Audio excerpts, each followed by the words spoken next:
Anochi Hashem Elokecha, voici, je suis votre Dieu qui vous a fait sortir. Après, il a explicité ce qu'il avait dit au départ qu'on n'avait pas compris.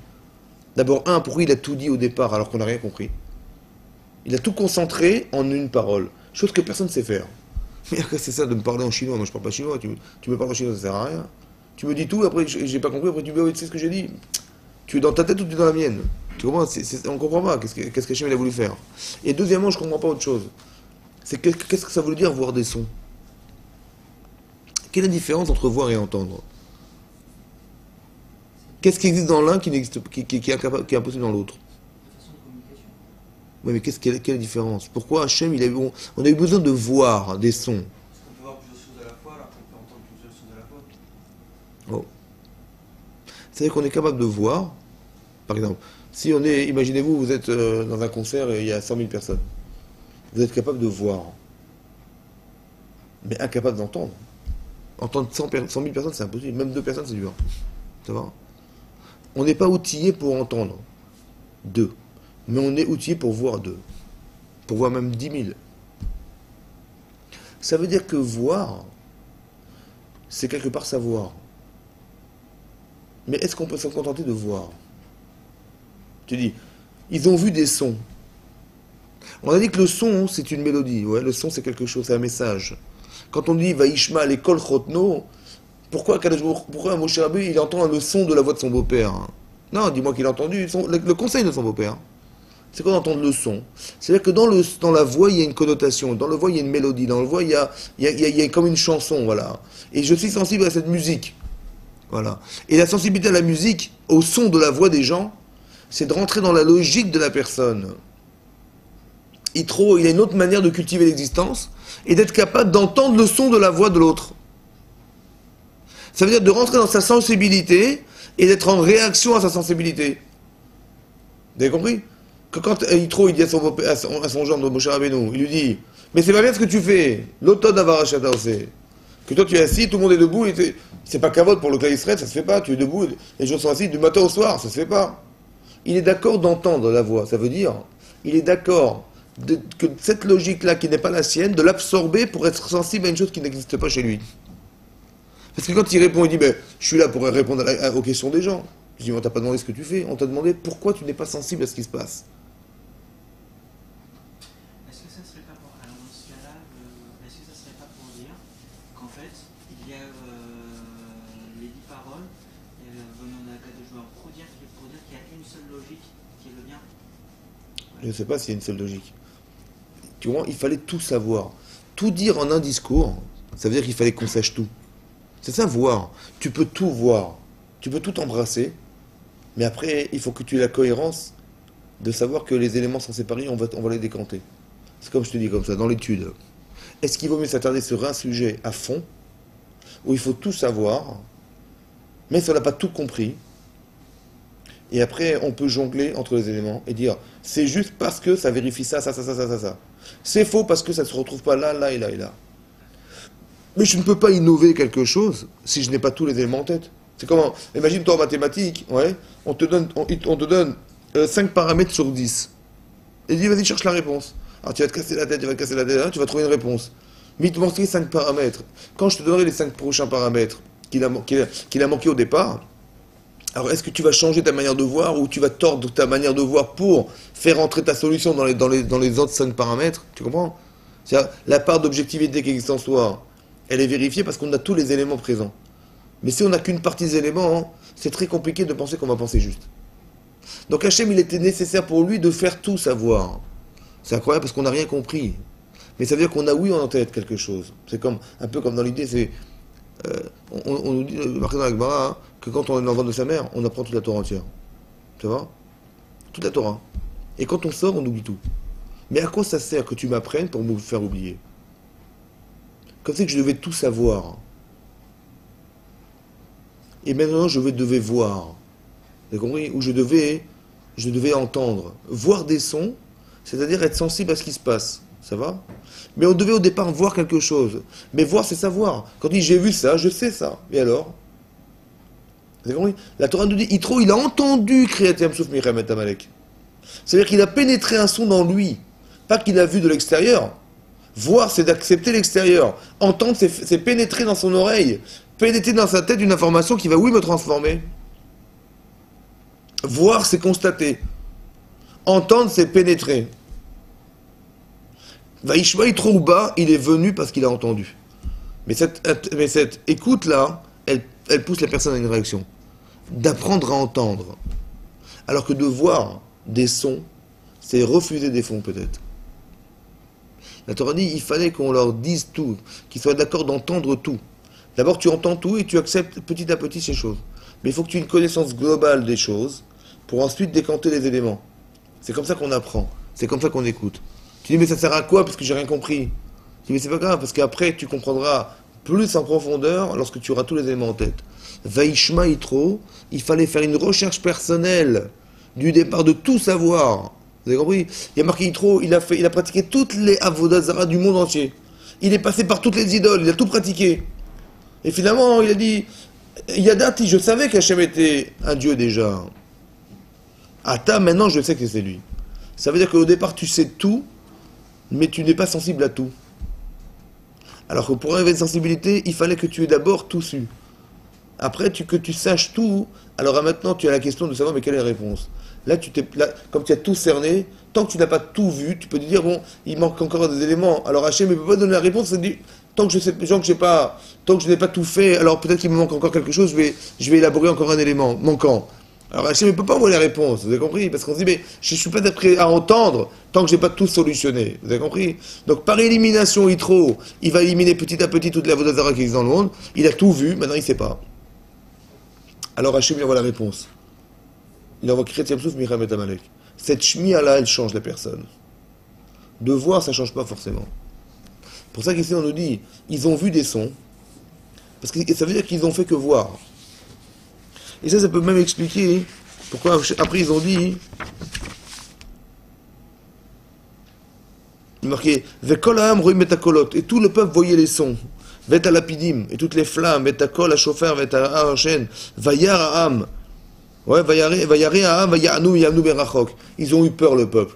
Vous avez compris? Ils ont exactement eu peur, comme tous les peuples ont eu peur lorsqu'il y a eu les Israéliens sont sortis d'Égypte. La même information, elle peut faire peur aux uns et elle peut rapprocher les autres. La même information. Ici, les Israéliens ont vu ça, ils ont eu peur. Et qu'est-ce qu'ils ont dit? Vayomrou, ils ont dit, El Moshe daberata yaimanu. Toi, Moshe, tu vas parler avec nous. Venishmea ve'al yedaber imanu elokim penamut. Mais on ne veut pas qu'Hachem nous parle, on a peur de mourir. Ça veut dire qu'ils ont eu peur d'entendre. Ils ont eu peur d'entendre. Exactement comme les peuples ont eu peur quand ils ont entendu la guerre contre Amalek.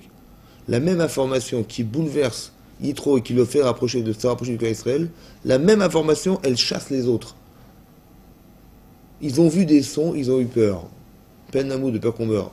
On va écouter de toi, on va pas écouter de lui. Peine d'amour, de peur qu'on meurt. C'est-à-dire que ce son-là, le col d'Akadosh Baruch Hu, il est parfois insupportable pour ceux qui ne sont pas prêts à l'entendre. Ça veut dire qu'il y a besoin nécessairement de se construire une oreille et d'avoir la capacité d'entendre et d'absorber et d'accepter que ça nous parle. Alors que quelquefois on refoule cette chose-là, peine d'amour, de peur qu'on meurt. Ça veut dire quoi mourir ici? Ils ont eu peur de mourir.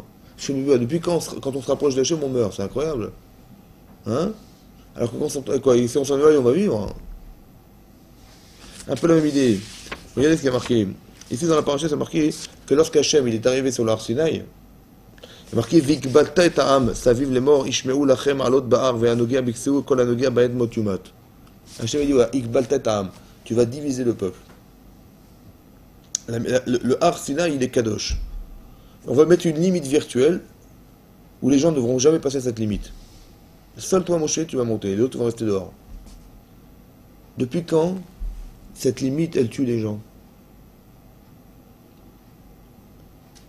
Depuis quand Hachem dit voilà, les frontières-là, il ne faut pas la passer. Et Rachid dit la frontière est plus. C'est-à-dire que si quelqu'un touche à cette frontière, il meurt. Mais pourquoi de se rapprocher d'Hachem, ça tue les gens? Je ne comprends pas. Au contraire, ils devraient vivre au maximum. C'est là qu'on vit. Pourquoi Hachem dit Vikbata, tu vas diviser, tu vas séparer, tu vas fragmenter, et les gens qui presseront là-bas, ils mourront. Pourquoi mourir? Pourquoi il y a une limite qui tue les gens? Pourquoi cette limite, elle tue les gens? Je comprends pas. C'est le problème qu'ils sont pas préparés, que justement qu'ils sont pas préparés à. Mais quoi ça tue? Depuis quand ça tue? C'est quoi? Parce que quand c'est pas adapté, quand on est quand on est en face d'une vérité Qui n'est pas acceptée. qui n'est pas adaptée, comme on avait dit dans un autre cours, Voilà. avec l'histoire de Rabbi Akiva, brûler les gens. Ah, avec Rabbi Shimon Bar Yochai, exactement. Ouais, Ça veut dire comme ça, écoutez bien ce qui se passe. Hachem il le dit parce qu'il est méchant ou Hachem le dit parce qu'il est gentil? Il dit ne passez pas la frontière, vous allez mourir. C'est parce qu'il est méchant ou c'est parce qu'il est gentil? c'est gentil. Mais comment il est gentil? Si vous passez, vous allez mourir. Hein. Vous savez ce que ça veut dire? Ça veut dire comme ça. Ça veut dire qu'on n'a pas le droit de faire rentrer les gens dans une limite qui est insupportable pour eux. Tu dis comme ça. Tu vois où il est là? C'est comme je dis, déjà je leur dis, tu veux étudier à l'Yeshiva? Il fait non, Ras Shalom, bon l'Yeshiva, je vais faire l'Yeshiva. Mais compris? C'est-à-dire que si cet enfant-là qui n'est pas adapté, tu le prends, tu le mets à l'Yeshiva, tu l'as tué quelque part. Hachem il dit, ne passez pas cette limite. Parce que peine Namout, tu comprends? Il dit, on ne veut pas entendre de peur qu'on meure. Ça veut dire, il y a une telle pression exercée par le fait d'entendre, ouais, qui n'est pas adaptée à soi, qu'on a peur de ne jamais pouvoir exister à l'intérieur de cette limite. Hachem il dit, ne passez pas la frontière. Parce qu'il y a une frontière dans laquelle vous ne pourrez plus vivre. Ça veut dire que vous ne serez jamais vous-même. Il y aura une telle pression sur votre tête. Vous ferez des actes en vérité, mais qui ne correspondent pas à ce que vous êtes. Donc restez en dehors de la limite. Tu comprends? Peine Namout, ça ne veut pas dire qu'ils vont mourir. C'est-à-dire qu'ils ne pourront pas exister dans une limite qui est trop absorbante pour eux. Tu vois? C'est comme quelqu'un, on avait dit, c'est comme tu as dit, Rabbi Shimon Bar Yochai. Tu dis, Rabbi Shimon Bar Yochai, il sort de la grotte et tous les gens qui voient, ils meurent. Pourquoi? Parce qu'il impose une telle exigence de vie que les gens ne sont pas capables de la vivre de cette manière et ça les tue. C'est-à-dire que c'est trop dur, c'est trop lourd. Hein? C'est-à-dire qu'il faut vivre avec le regard des autres et de mesurer combien ils sont capables. C'est ce que fait Akadosh Baruch Hu. Il dit, vous restez là et c'est Yak Moshe qui monte. Le seul qui est capable d'entendre, c'est lui. Maintenant, j'aurais aimé que vous puissiez entendre. Donc, dès l'instant où il parle, hein, ça leur crée une telle pression que ça leur est insupportable. C'est comme de dire, vous allez voir une grande personnalité. Ouais. Alors je dis, qu'est-ce que je vais lui dire? Je tremble à l'idée de lui parler. Mais pourquoi tu trembles? De quoi t'as peur? Je sais pas. Je vais dire n'importe quoi, je vais dire des bêtises, je vais être ridicule. Vous avez compris? C'est ça mort. C'est-à-dire qu'on ne s'est pas adapté à la situation. C'est-à-dire que cette pression qui est exercée sur nous, elle est trop grande, trop puissante, et on n'arrive pas à l'absorber. Parce qu'on ne l'a pas comprise. Ça veut dire qu'il manque de la shmia, vous avez compris? Il manquait de l'écoute. Mais d'écouter, ça veut dire d'arriver à s'adapter, c'est ça entendre. Donc ils ont dit, toi tu écoutes, nous on écoutera de toi, et toi tu parleras directement avec lui, mais on ne veut pas écouter de lui directement. Cette shmia-là qui construit, pour eux c'est un acte qui détruit. La même information, elle peut construire les gens, elle peut tuer les gens. Vous avez compris? Les Amim, Shamou, Amim et Gazoun, tous les peuples ont entendu et ils ont eu peur. La même information, elle peut détruire, elle peut construire. Ça dépend de qui? Ça dépend de nous. Si on est construit pour entendre, on s'est construit une oreille pour entendre, on s'est posé des questions, on attend des réponses, on est mature pour entendre, alors la réponse est fantastique, c'est un rayonnement extraordinaire. Donc Vaishma est trop ou bas. Alors que lorsque c'est pas compris au départ, c'est pas accepté complètement, c'est pas absorbé chez nous, il n'y a pas de problématique, alors ça fait peur d'entendre. Parce que comment on va réagir? Vous avez compris que la peur, c'est un révélateur de manque de connaissance de soi. Parce que quand je sais que je suis capable, j'ai peur de rien. Quand j'ai peur de ne pas être à la mesure, j'ai peur, hein, j'ai peur d'être ridicule. Donc la peur, c'est un révélateur. C'est un révélateur qu'on ne sait pas entendre. Mais pourquoi on ne sait pas entendre? Parce qu'on n'a pas créé de terrain à l'écoute. Vous avez compris? Ils n'ont fait que voir les colottes, mais ils n'ont pas entendu les colottes. Hachem, il voulait leur montrer des sons pour dire que le rapport qu'on va avoir ensemble, c'est un rapport qui dépasse l'image, qui dépasse le son. C'est-à-dire, on voudrait que vous puissiez voir des sons, c'est extraordinaire. De savoir le son, vous avez compris, c'est fantastique. Alors que là, on est dans des coups de contraire. On ne sait pas entendre. Vaishma Yitro et Vaishma Moshe, l'école Chodno. Il a entendu le son. Eux, ils ont vu des sons. Vayeru Takolot. Ils ont vu les sons. C'est-à-dire qu'ils ont vu de l'extérieur sans être pénétrés du son, sans être pénétrés du message. Parce qu'ils ont eu peur de ne pas être capables de t'entendre un message pareil. Et peine d'amour de peur qu'on meure. Ça veut dire, que si Hachem, vous allez me dire, mais comment c'est qu'Hachem s'adresse à eux en sachant qu'ils vont refuser le message? C'est trop tôt. Il fallait pas faire Matan Torah, c'est trop tôt. Non, ça veut dire qu'Hachem, il sait pertinemment que cette chemin n'a pas de sens pour eux. Parce qu'on n'est pas capable, il faut construire une écoute. Ça prend du temps d'apprendre à l'entendre.